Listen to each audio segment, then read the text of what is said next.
lagi manis. Maksudnya setiap orang itu senang merasakan, senang untuk memiliki dan senang untuk menikmati, senang untuk Nah, barang siapa yang mengambil harta itu, yakni ketika dia diberi, lalu dia menerima dengan relanya hati yang rela, hati yang menerima, maka dia dibarokahi dalam harta tersebut. Walaupun secara lahiriahnya harta itu sedikit, pemberian itu sedikit, tapi kalau menerima dengan hati yang rela, hati yang senang, hati yang ridho, hati yang bersyukur, maka dia akan dibarokahi dalam harta itu. Kelihatannya secara kasat mata itu sedikit, tapi karena itu dibarokahi, hatinya bisa nerima, hatinya bisa ridho, yang delala ya cukup. Ukhro bagi para MT atau yang sudah diterima, walaupun kelihatannya ya segitulah, segitu itu ya banyak nominalnya toh, menurut yang banyak. Nah, tapi kalau alhamdulillah dapat ukhro, Bapak Ibu yang gajian, alhamdulillah bisa menerima ada gaji itu, alhamdulillah. Kemudian ibu menerima ada belanja dari suaminya, dengan hati yang ridho, senang, bersyukur, alhamdulillah jazakallahu khairan mas, alhamdulillah jazakallahu khairan ya, atau alhamdulillah jazakallahu khairan pak. Itu burika lahu fihi. Anak juga begitu, ketika menerima belanja atau uang saku dari orang tua adalah dengan senang, maka dibarokahi. Sebaliknya, dan barang siapa yang menerima harta itu dengan israfnya hati yang rakus, hati yang tamak, dia ya memaksa atau ya tidak bisa menerima, masa segini mana mungkin cukup. Itu kan hatinya ngerangsang. Kalau bahasa Jawa itu namanya ngerangsang. Ongso koyo cacing nguntal klopo, ora sida kuntal malah bongko. Lah, keinginannya itu seperti cacing. Cacing itu mulutnya kecil. Ongso, dia rakus. Dia ingin menguasai koyo cacing itu mulutnya kecil. Ongso koyo cacing, nguntal klopo. Nguntal itu dengan mulutnya. Klopo itu ya kelapa. Maunya, keinginannya itu diuntal. Diuntal itu ditelan. Mana mungkin mulutnya cacing itu bisa menguntal, menelan dengan pada kelapa. Orang sudah kontal tidak jadi masuk, malah bongko, mati, ketindihan dengan kelapa. Loh, orang itu kalau rakus, lam yubarok lahu fi, tidak akan dibarokai. Walaupun secara kasat mata itu banyak gajinya, uang yang diterima banyak, tapi kalau dia itu rakus, ya nggak ada barokahnya, habis, nggak ada bekasnya, asarnya nggak ada. Kok iya Gus, begitu ini. Jadi kata kunci dalam menerima harta itu adalah dengan hati yang legowo, hati yang ridho, hati yang senang. Karena semua itu sudah ada jatah, rezeki itu sudah ada jatah, dan manusia tidak akan mati sehingga menghabiskan jatahnya itu. Nah, gambarannya orang yang rakus menerima harta dengan rakus itu seperti orang yang makan tapi tidak pernah kenyang. Bisa dibayangkan Bapak Ibu, kalau kita makan nggak pernah kenyang, kita makan terus. Nggak pernah kenyang ya. Dia makan nggak tahu kemana ini. Apa langsung ambrol, langsung hilang. Nggak tahu ini makan. tapi nggak pernah kenyang coba. Menerima gajian sekian, tapi nggak pernah ridho, ya kurang terus. Nah, yang bisa mengirim adalah hati, bukan rim cakram. Bukan rimnya cakram kuat itu, tapi kalau hatinya itu yang bisa mengirim sesuatu ya pada hatinya ini. Alhamdulillah, jazakumullah. Al-yadul ulya, adapun tangan yang di atas iku khairun, lebih baik, minal yadis sufla, daripada tangan yang bawah. Yakni orang yang memberi itu lebih baik daripada orang yang minta. Al-yadul ulya al-mu'ti, orang yang memberi, orang yang memberi.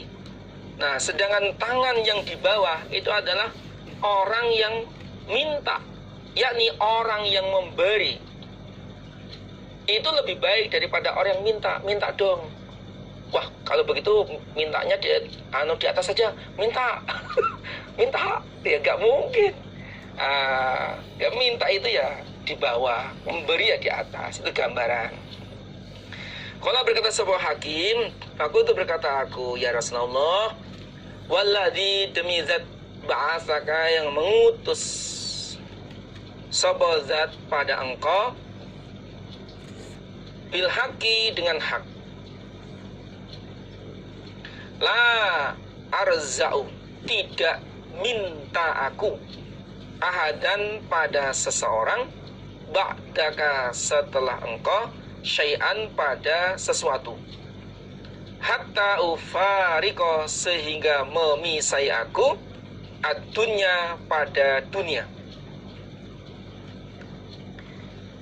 Lalu hakim berkata, bersumpah di hadapan Rasul, ya Rasulullah, demi zat yang mengutus engkau dengan hak, saya tidak akan minta kepada seorang pun setelah engkau sedikit pun.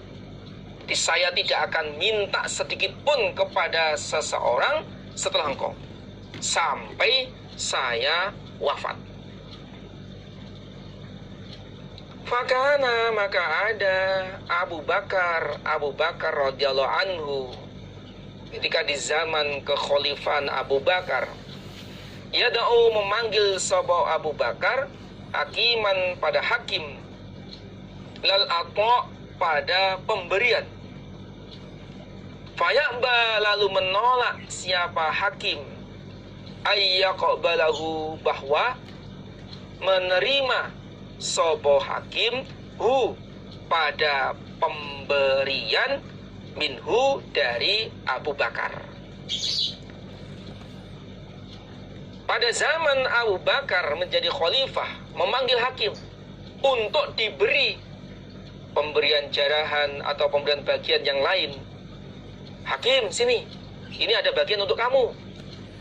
Maka hakim menolak untuk menerima pemberian tersebut dari Abu Bakar. Mohon maaf, saya tidak akan menerima pemberian ini. Tsumma inna Umar, sesungguhnya Umar radhiyallahu anhu, da'ahu, memanggil Umar, hu, pada hakim, liyu'tiyahu, supaya memberi siapa Umar, hu, pada hakim. Fa'aba, maka menolak siapa hakim, ayyaqbala, bahwa menerima siapa hakim, minhu, dari Umar, syai'an, pada sesuatu. Kemudian di zaman kekhalifahan Umar, memanggil hakim, wahai hakim, sini, ini ada pemberian untuk, ada pemberian untuk kamu. Lalu hakim menolaknya, dia tidak menerima pemberian itu dari Umar. Faqala, lalu berkata Umar, Umar, ini sesungguhnya aku ushidukum, mempersaksikan aku kepada kalian, ya ma'syarul muslimin, wahai para orang-orang Islam, ala hakim, atas hakim, anni sesungguhnya aku a'ridu, itu lafadznya uridu ya, diganti a'ridu, menawarkan aku atau memberikan aku alai kepada hakim, hakkau pada haknya hakim, min hadal fai'i, dari ini harta fai'. Fayaba, maka menolak siapa hakim, ayyakhudahu, bahwa menerima atau mengambil siapa hakim hu, pada harta fai'. Gitu. Lalu Umar berkata di hadapan orang-orang Islam, wahai orang-orang Islam, aku mempersaksikan kepada kalian atas hakim bahwa aku telah memberikan, menawarkan atau menyampaikan haknya hakim dari harta fai' ini. Aku sudah memberikan atau menyampaikan bagiannya atau haknya hakim dari harta fai' ini, akan tetapi dia tidak mau menerimanya. Yang jelas saya sudah menyampaikan, sudah menawarkan, ya sudah memberikan, tapi dia tidak mau menerima. Sebagai kewajibannya amir atau khalifah memberikan haknya kepada rakyahnya, akan tapi dia tidak mau menerima. Falam yarzaq, maka tidak minta sapa hakimun hakim, adan pada seseorang, minan nas dari manusia, ba'da Rasulillah, setelah wafatnya Rasulullah sallallahu alaihi wasallam, hatta tuwfiya, sehingga diwafatkan siapa hakim. Kemudian rawi menjelaskan, itu Urwah, bahwa hakim tidak minta kepada seorang pun dari manusia setelah wafatnya Rasul sampai dia wafat. Jadi sampai wafatnya hakim itu tidak minta sedikit pun kepada manusia. Ini berarti betul-betul hakim itu mentaati sumpahnya. Nah, ini jelasnya dalam hadis ini bahwa hukumnya minta itu adalah makruh. Kalau orang itu nanti akan dibahas dalam hadis selanjutnya. Nah, jadi kalau orang itu menerima pemberian dengan hati yang rela, hati yang senang, hati yang ridho, maka akan mendapatkan keberkahan. Sebaliknya kalau orang itu menerima harta, menerima pembagian, menerima jatah dengan rakus, dengan tamak, maka tidak akan mendapatkan keberkahan.